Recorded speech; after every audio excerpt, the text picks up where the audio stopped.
कह गए हैं बुजुर्ग कि चींटी को कभी छोटा नहीं समझना चाहिए। वो अगर हाथी के कान में घुस जाए तो हाथी भी तिलमिला उठता है। इसीलिए भले ही हनुमान बेनीवाल के पास विधायक कम हो, जो भी उन्हें छोटा समझने की गलती कर रहे हैं वो राजस्थान की राजनीति में अपनी जिंदगी की सबसे बड़ी गलती कर रहे हैं।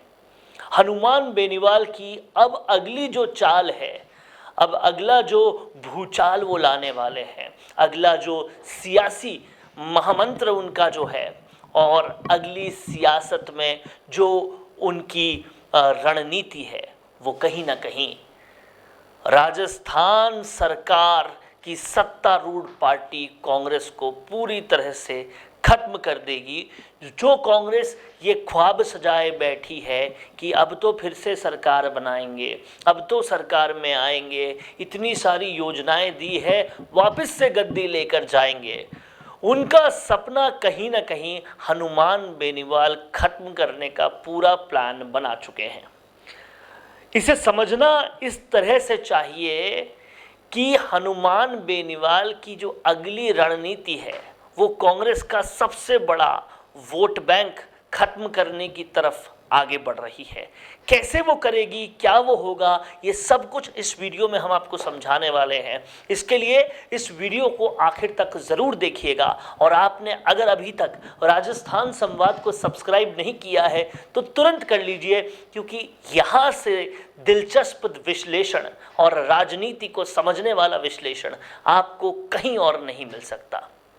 तो हनुमान बेनीवाल अब इलेक्शन के नज़दीक आने से कुछ दिन पहले ही एक बड़ा स्टेप उठाने जा रहे हैं और वो स्टेप कहीं ना कहीं सत्तारूढ़ कांग्रेस का सबसे बड़ा वोट बैंक खत्म करने वाला स्टेप है।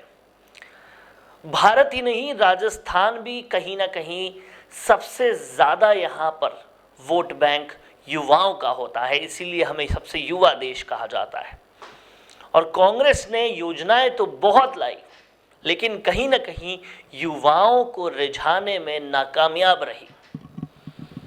नाकामयाब तो वो पहले से थी युवाओं को रिझाने में, लेकिन अब युवाओं को उनके सबसे ज़्यादा अगेंस्ट करने वाला एक बड़ा स्टेप चलने जा रहे हैं हनुमान बेनीवाल। अगर आपने नोटिस किया हो तो छात्र संघ चुनाव नहीं हो रहे, इस पर कोई बड़ा विरोध प्रदर्शन भाजपा नहीं कर रही, जबकि मुद्दा तो उनके लिए भी था।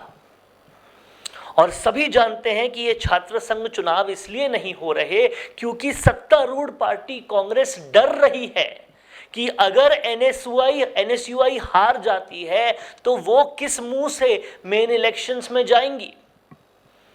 और इस बात का पूरा क्रेडिट बीजेपी भी ले सकती थी अगर वो इसके खिलाफ आंदोलन करती तो, लेकिन शायद वो भी आंदोलन कैसे करती, क्योंकि एबीवीपी भी ना तो पिछला चुनाव जीती और ना अगला चुनाव जीतने की हालत में लग रही थी, या शायद उनको भी कम कॉन्फिडेंस था। ऐसे में ये पूरी छात्र शक्ति जो नाराज थी चुनाव को एकदम से खत्म कर देने के लिए, उस छात्र शक्ति की नाराजगी पर सबसे पहला कदम भी हनुमान बेनीवाल ने चला और अब आने वाली 11 तारीख को एक बड़ा आंदोलन करके पूरे छात्रों को उनके सत्तारूढ़ पार्टी कांग्रेस के इस डिसीजन के खिलाफ करने वाली है आरएलपी। और अगर ऐसा हो जाता है, क्योंकि हनुमान बेनीवाल जो आंदोलन कहते हैं, जो सभा बुलाते हैं, जो रैली करते हैं, उसमें भीड़ अपरंपार होती है और वो भीड़ भी जो होती है उसमें टारगेट अगर छात्र हैं, और हनुमान बेनीवाल के आने की वजह से जाट छात्र तो और भी ज़्यादा आएंगे। और इससे पहले जो अभी हाल में नेता हैं वो भी जाट ही हैं, और कहीं ना कहीं जाट समीकरण के साथ जब छात्र समीकरण बनेगा तो कांग्रेस के लिए ये धक्के के ऊपर एक बड़ा धक्का होगा और वो कांग्रेस का कहीं ना कहीं बहुत बड़ा नुकसान कर जाएगा। हनुमान बेनीवाल इस रैली को करके और इस आंदोलन को करके अपने साथ एक बड़ी छात्र शक्ति जोड़ेंगे। और हो सकता है उसके अगला स्टेप वो ये भी चल दें कि निर्मल चौधरी को टिकट आरएलपी से दे दें या और छात्र नेताओं को टिकट देकर कहें कि तुम्हारा छात्र संघ चुनाव नहीं हुआ, लो आओ विधानसभा चुनाव में खड़े हो। उससे वो ये भी दिखा देंगे कि भले ही बीजेपी और कांग्रेस बुजुर्गों के साथ रहती हो, आरएलपी युवाओं के साथ रहेगी, जिसकी कहीं ना कहीं सबसे ज़्यादा दरकार भी थी, सबसे ज़्यादा मांग भी थी और बदलाव की मांग पूरी राजस्थान की जनता कर रही है।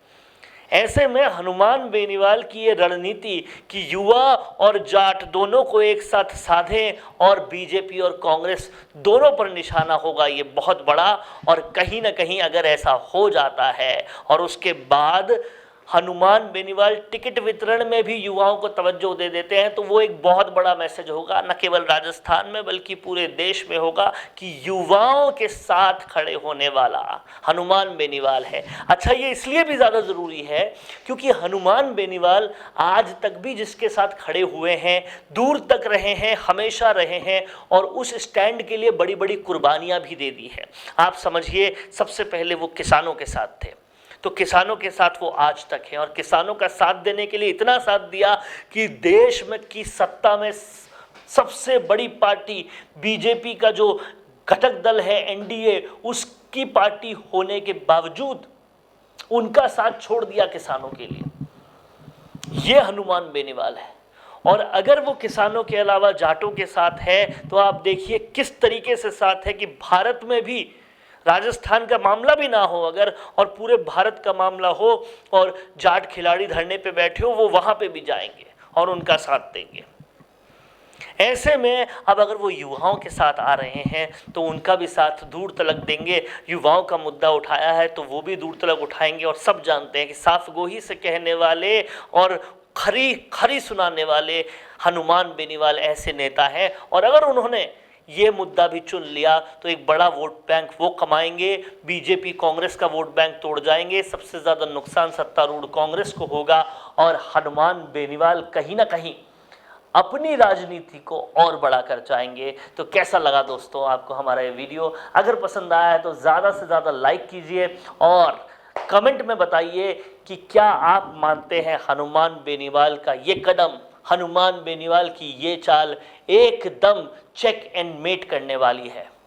लिखिए कमेंट बॉक्स में और ऐसे ही बातचीत करते रहिएगा। नमस्कार। कौन देखता है अब टीवी? टीवी पर आपको कितनों ने देखा, ये कैसे पता चलेगा? घर घर इंटरनेट पहुंचने के बाद अब सब कुछ है डिजिटल। आपका वीडियो कितनों ने देखा ये हर पल आपको पता चलेगा, इसलिए डिजिटल मीडिया में बनाइए अपनी पहचान। 4.5 करोड़ से ज्यादा व्यूज और 3,27,000 से ज्यादा सब्सक्राइबर वाले राजस्थान के चैनल राजस्थान संवाद पर करवाइए कवरेज। ज्यादा जानकारी के लिए व्हाट्सएप करें 7339900549 पर।